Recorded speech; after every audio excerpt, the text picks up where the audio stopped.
So if you are struggling with knees, your knees are stiff, they're immobile, you're having a difficult time squatting, you have a difficult time getting up from a seated position or a squatting position, if you don't enjoy a lot of the activities that you used to, or you're putting off certain exercises because your knees are always hurting, this episode is for you. Let's get to it, shall we?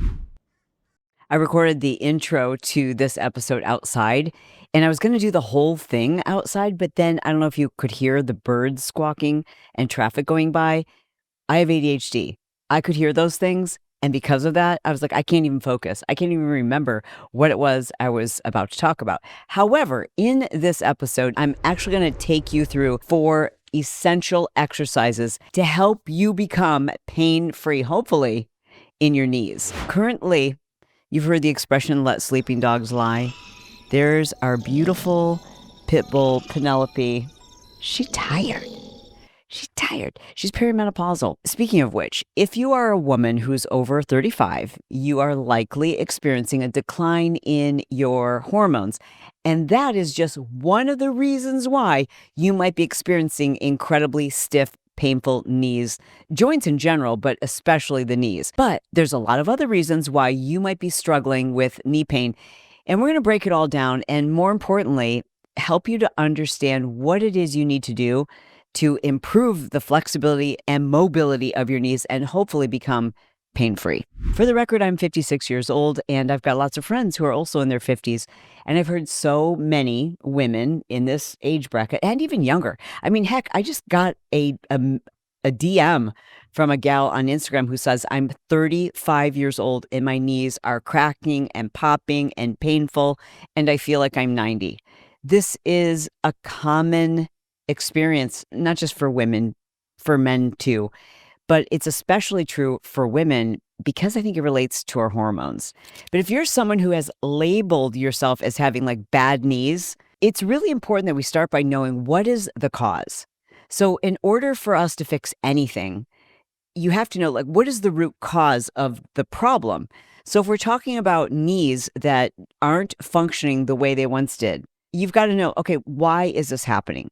Once we know that, then we can start to understand what our potential is in terms of becoming pain-free, what our potential is in terms of range of motion, flexibility, and mobility. Spoiler alert, it's probably not your knees that are the problem.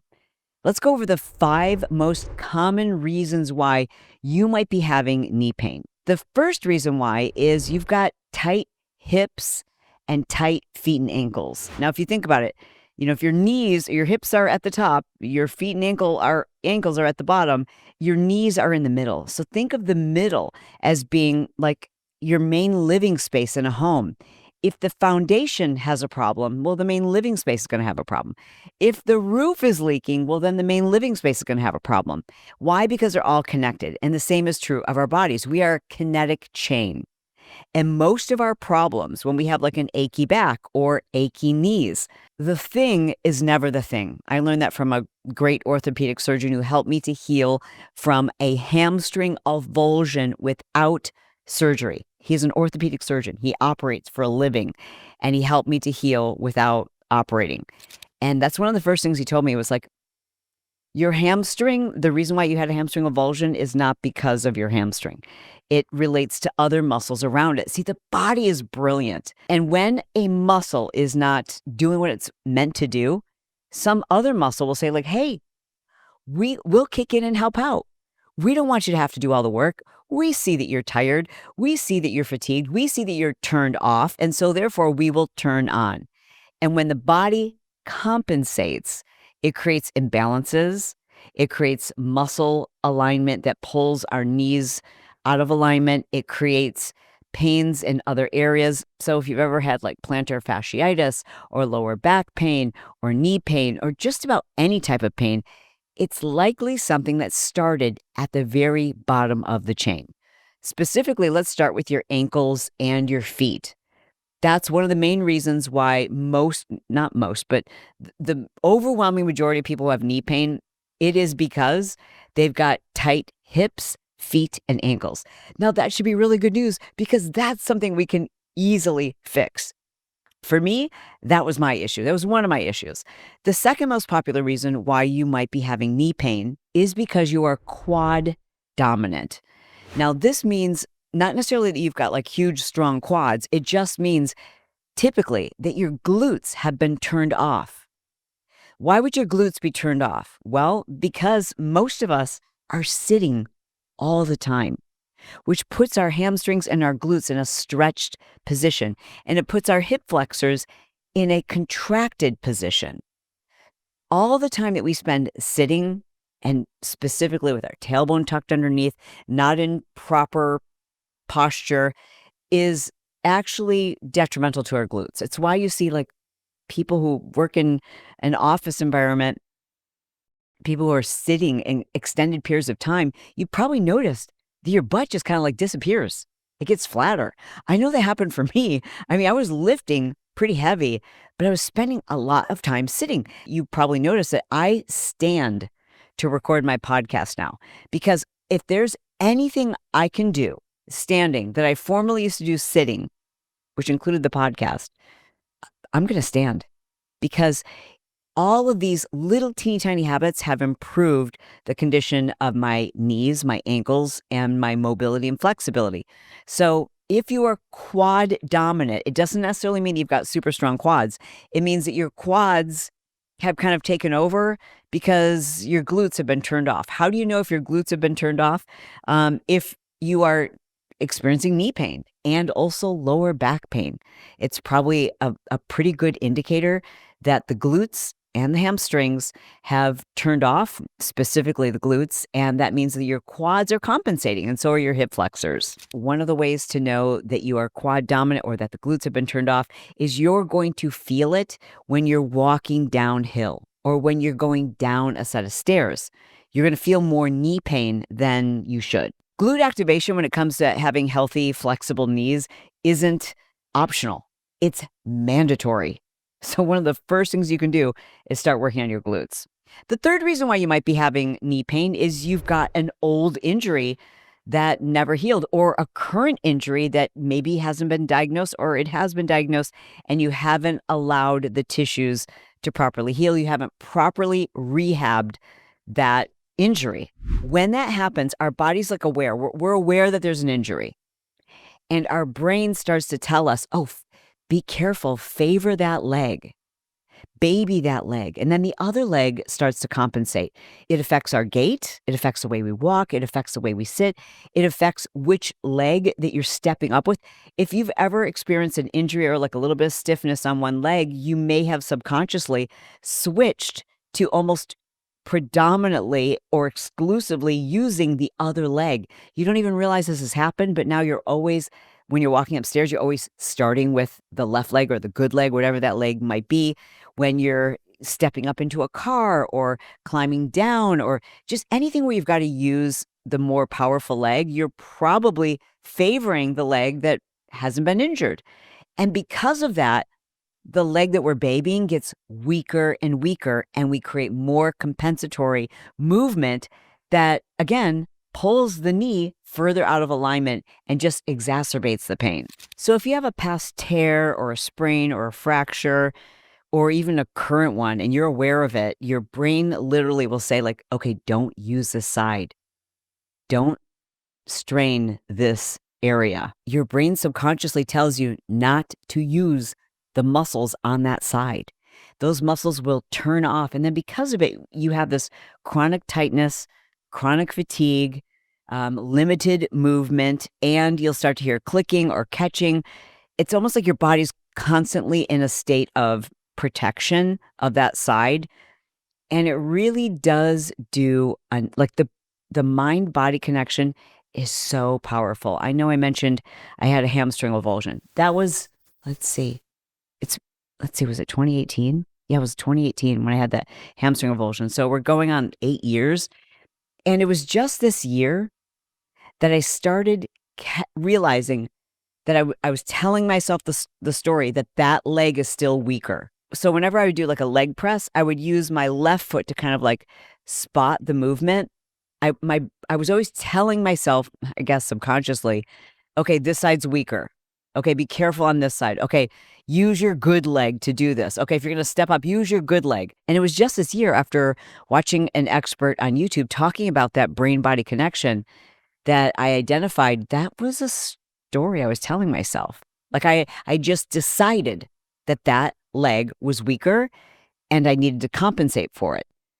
And so once I caught myself, I'm like, okay, now obviously there is some limited strength on that side. It is a little bit weaker. When you've had a past injury, your nervous system literally protects the joint by limiting movement, by limiting your belief in that joint's potential. And that leads to muscle tightness. That leads to a belief that this joint is unstable, which is why it is so important to retrain your brain to have confidence in your joints. I don't even know how to describe it, but mentally, I just started like believing that my quote bad leg was now my strong leg. And I would find myself, okay, say like before I would start an exercise, and in the past I'd be like, okay, I'm probably going to need to go lighter on this side. I would just tell myself, no, this leg is strong. This leg is in fact stronger. Because a lot of times when we do injure ourselves, sometimes we can come back stronger. And I have to tell you, and I'm not saying like this is going to work for everybody, but I realized like at the 8-year mark, it wasn't as weak as I thought it was. And that leg now, I swear, it's nearly, if not identically, as strong as my right leg. And, you're never going to be like completely balanced, but I do think it's really important that you are aware of how your mind might be making things worse. The fourth most common reason why many of us have knee pain is due to natural osteoarthritis. We all, as we age, begin to lose cartilage between our joints. Everybody does. If you've ever had an MRI or if you've done a Prenuvo scan, those are really popular right now, you may have been told, well, you've got a loss of cartilage. I know when I had a scan, I was like, what does that mean? Is that bad? No, it's very normal. Everyone has a bit of disc degeneration. Everybody has loss of cartilage. Everybody has, to some degree, some osteoarthritis after a certain age 35. And it certainly can be made worse by an inactive lifestyle. It certainly can be made worse by your nutrition. If you're not getting adequate collagen, if you're not exercising and also resting and getting adequate sleep, all of these things impact our body's ability to maintain that connective tissue and that cushion that we need between our joints. But there's also a part of it that's genetic, right? Like for some of us, it's just in our DNA. Some people have great genetics when it comes to osteoarthritis and connective tissue. The number 5 most common reason why women have knee pain is due to a decline in estrogen. Now, I've done plenty of episodes in the past talking about the importance of you knowing whether or not you are a candidate for hormone replacement therapy. And the science is conclusive and it's been updated. And if you're working with a doctor right now who doesn't think that bioidentical hormone replacement therapy is right for you, I would just get a second opinion. That's all I'm saying. Unless, of course, you have already talked to multiple providers and you are a hormone-positive breast cancer survivor. And even still, there are certain types of estrogen, like topical estrogen, vaginal topical estrogen, that is perfectly safe. Now, I'm not your doctor and I'm not giving you medical advice, but what I am giving you is big, bossy older sister advice to get answers, to get a second opinion, to make sure you have everything you need in order to make the right decision for you, because estrogen is so protective. Not only does it protect our heart and our brains and our body's ability to regulate our temperature, but it also protects our joints. And so many women, this is a commonly misunderstood symptom of perimenopause, joint pain. If you notice after age 35, 36, all of a sudden you've got bad knees, all of a sudden you've got bad elbows or frozen shoulder, a girl, that is very likely due to a decline in estrogen, because estrogen protects our joints. And when estrogen declines, so too does our collagen production. So too does our body's ability to create synovial fluid, which allows the joints to move easily. Guess what else? As estrogen declines, inflammation goes up. And inflammation is going to make our joints achy, stiff, swollen, and sore. So it's not in your head.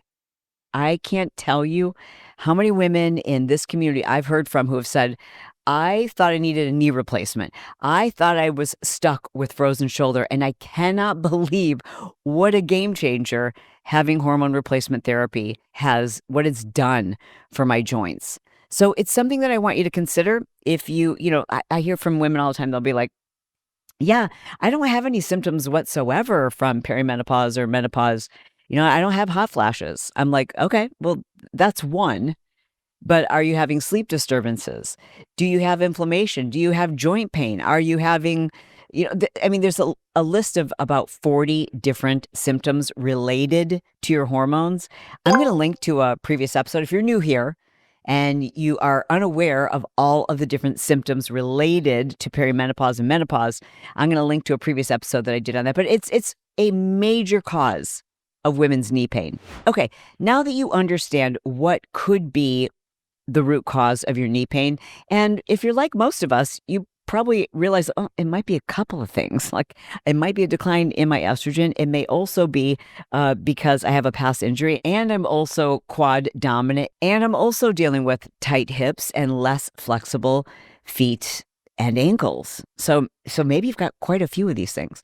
And the reason why I wanted to bring that to your attention is because there's always more than one thing to address. And it's only when we address all of these things globally, like thinking about all of them and how they're related and how one affects the other, that we have the best opportunity to have pain-free joints. So it's not just addressing like, okay, I've got to work on my mobility. Well, you also need to be more active. You might also need to consider a collagen supplement. You might also need to consider hormone replacement therapy. And for those of you who may be experiencing a current injury or an unhealed or improperly healed past injury, I want to tell you this. You should start with a licensed physical therapist. I'm not your doctor. I am not a physical therapist. I don't think you should be starting with ChatGPT. I don't think you should be starting, for that matter, even with a YouTube video. The money and the time that you invest with a licensed physical therapist, most often one that you can work with in person, but there's some great ones even that you can work with virtually.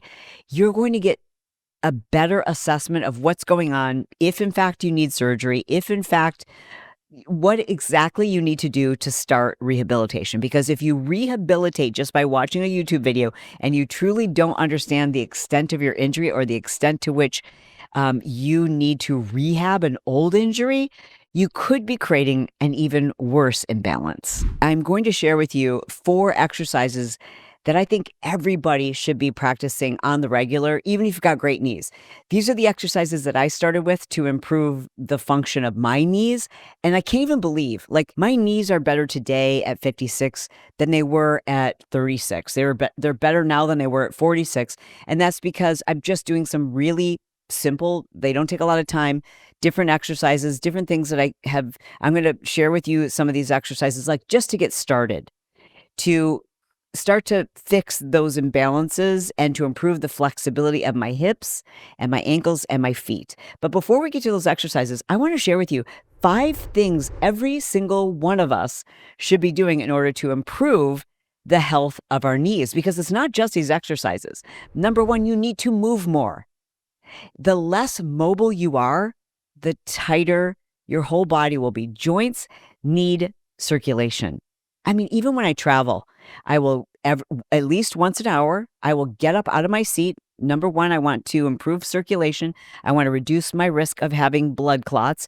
And number 3, I want to get blood flowing through all of my joints, and I want to keep my joints limber. So my rule of thumb is once an hour, I go into the restroom. Now you can do this in the aisle if you want, but I don't know. That seems kind of weird. I go into the restroom and I squat. I do 10 air squats. And if you're going to tell me that you can't squat in an airplane bathroom, I'm going to say, well, then how do you do your business? Yes, you can squat in an airplane bathroom. And if you can't, then just pull your knees up. Just get your body moving. Do a half a squat, whatever it takes to get blood flowing through your joints. You need to move more. Anytime you catch yourself sitting, just ask yourself, could I be doing what I'm doing right now standing? And maybe that's eating, maybe that's scrolling on your phone, working on your laptop, recording a podcast, whatever it is, just ask yourself, could I do this standing? Could I do this marching in place? Could I do this creating some kind of movement? Even think about getting a walking treadmill. I think that's probably another thing that has really improved my knees. I used to get in like less than 5,000 steps a day. Now I average between 15 to 18,000 steps a day because, and that's not just exercise. Like I typically will do an intentional walk like an hour a day. But aside from that, I'm just pacing. I'm just making sure that I'm spending less time sitting. Number 2, you must prioritize protein and collagen, specifically a collagen peptide. A collagen peptide means that that protein is small enough that we absorb it in a way that's different from just an amino acid that's a protein chain. So these are the things that help us to improve connective tissue. So much of our body, our bones and our connective tissues are made up of collagen. And as we age, ladies, our bodies produce less and less collagen, which creates fine lines and wrinkles. And I know you're going to hear a lot of experts out there say, well, there's not enough research to support. Yes, there is. And I will share links below. There's recent research showing that people who consume a quality collagen peptide have not just a reduction in fine lines and wrinkles, but improved joint mobility and flexibility, less pain. And that's just a simple, it's just as simple as putting a scoop in your coffee or a scoop I put a scoop of collagen in my water every single day. Okay, wait a second. I just remembered, I have a new collagen peptide recipe. It's with protein. It's fluffy. Are you ready for this? Fluffy strawberry jello protein.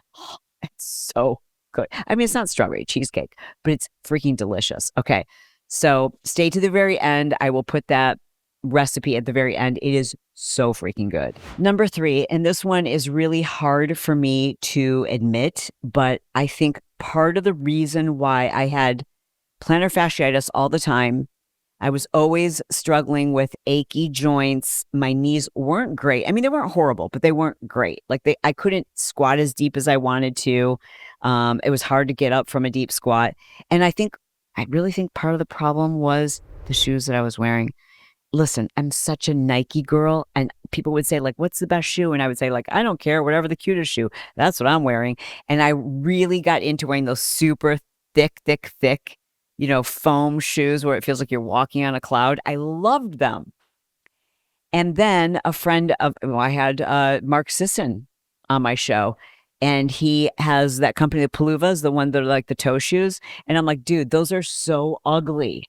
I cannot do it. I am a fashion girly. I cannot do it.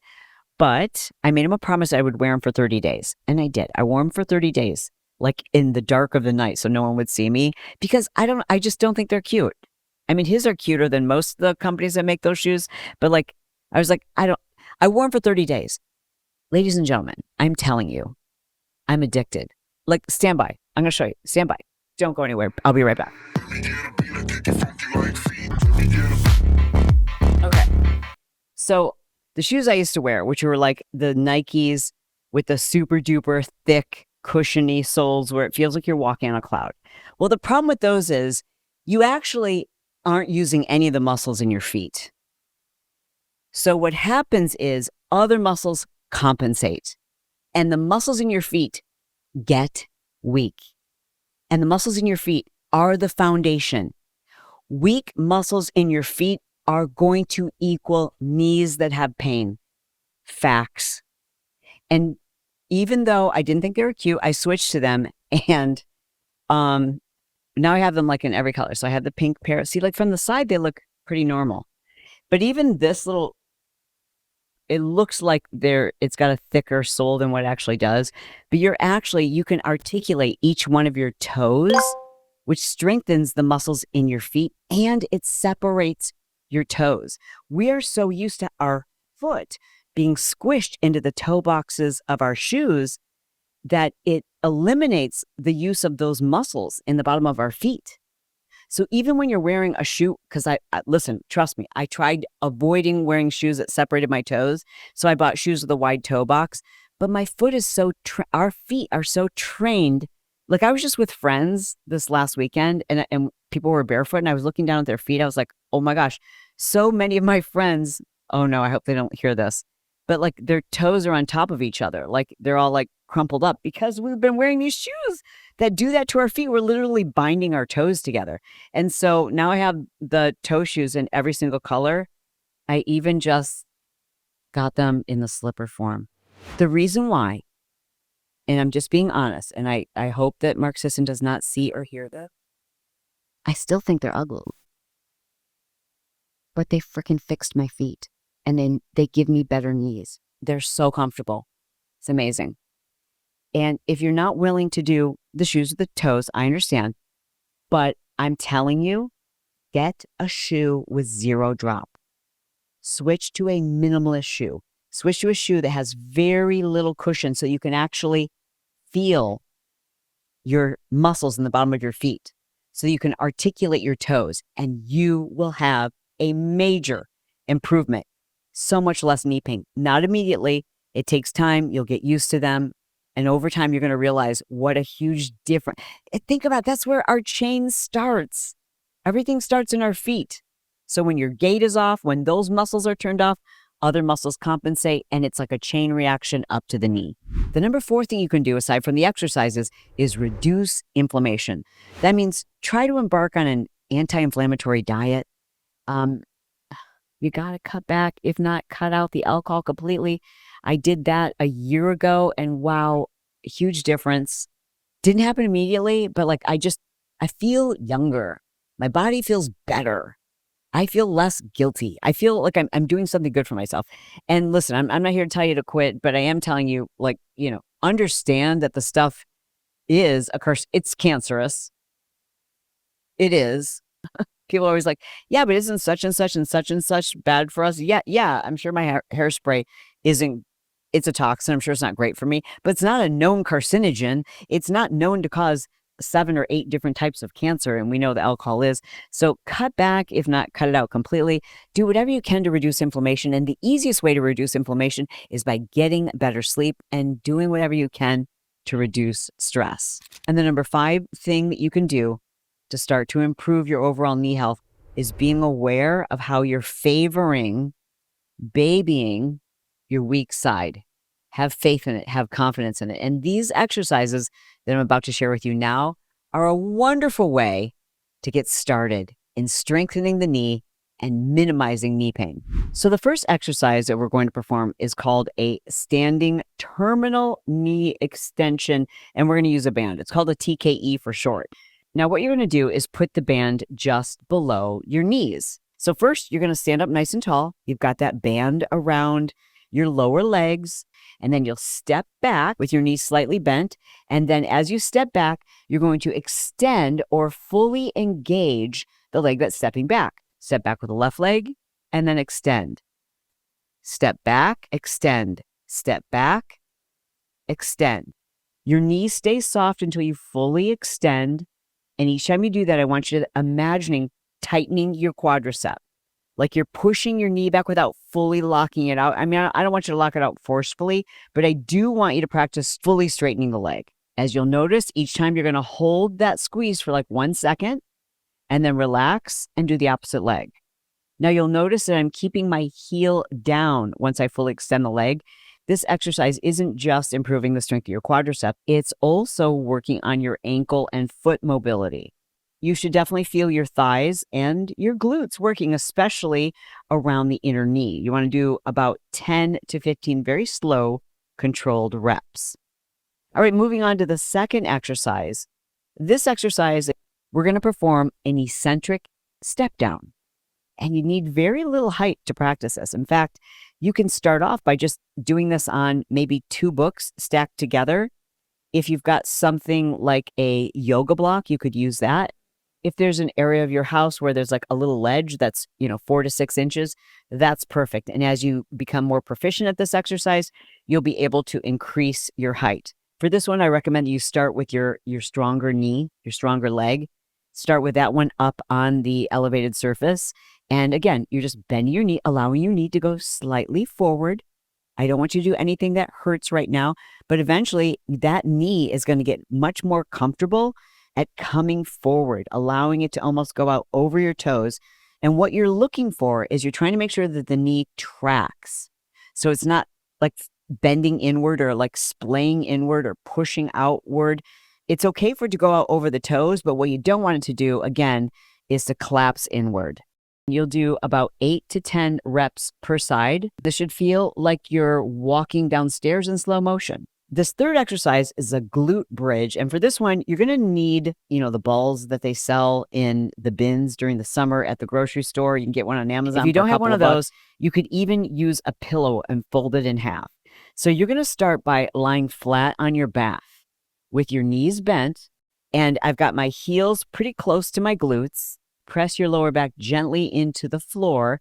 You're going to engage your core. And from here, you're just kind of pushing through your heels, lifting your hips up toward the ceiling and squeezing your glutes. Like you're really trying to think about contracting your glutes, pushing in hard to your heels. You squeeze at the top, kind of squeezing that ball or the pillow. Hold for a couple of seconds until you can basically feel your butt cheeks squeezing. Pause and then lower down slowly and repeat. Just make sure you're not arching your back. You want to make sure your rib cage is closed, if you will. And if you want, you could actually do this with a band as well. So for those of you, again, watching on YouTube, I'm doing that same glute bridge, but now I'm doing it with a band around my thighs.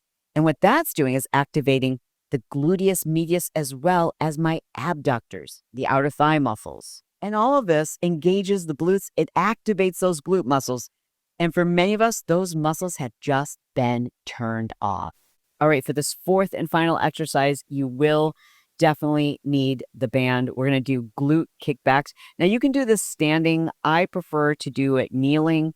This is a great way to target the glute max, the glute medius, and this is a great way to teach hip extension, lateral stability, and one of the reasons why I love doing it kneeling is because it actually takes stress off the knees because I'm not standing. So you're going to start on all fours, hands right underneath your shoulders, knees right underneath your hips. The resistance band is now around your thighs. It's just above the knees. If you need to, put a towel underneath your knees so you've got a little extra cushion. And you're going to kind of rock your body to the right side if we're going to start with the left leg, right? So we're going to kind of put all of our weight onto the right knee. And then what you're going to do is lift your heel toward the sky. Your knee is slightly bent, your foot is flexed, and think of yourself as stamping the sole of your foot on the ceiling. Now go only as high as you can without allowing your lower back to arch. This movement should come from your hip and your glutes and not the spine. And if you're just starting out and this feels like a lot of resistance, you can start without any band. Squeeze at the top and then lower down with control. Ideally, 10 to 15 reps per leg and then switch. The glutes should actually be on fire, not your lower back. Make sure your core stays tight. And when you're finished, give yourself a chance to stretch out those glutes. I hope that was helpful. Be patient with yourself.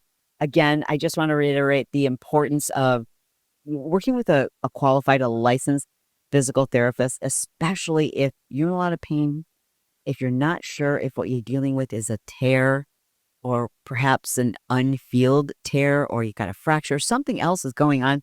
First, get evaluated by a professional. YouTube and podcasts we're never giving you medical advice, as I always like to say.